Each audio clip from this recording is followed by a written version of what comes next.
You ask Tiger to solve. This deals with linear equations with one unknown. The final result is x equals 2. Let's solve it step by step. Group all x terms on the left side of the equation. Subtract 20x from both sides.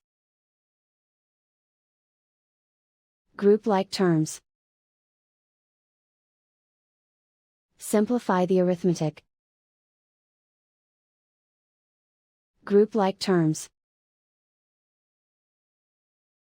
Simplify the arithmetic. Group all constants on the right side of the equation. Subtract 60 from both sides. Simplify the arithmetic.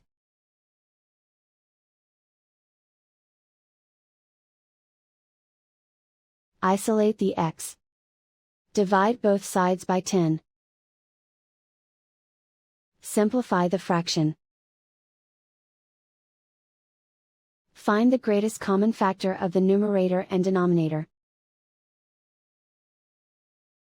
Factor out and cancel the greatest common factor.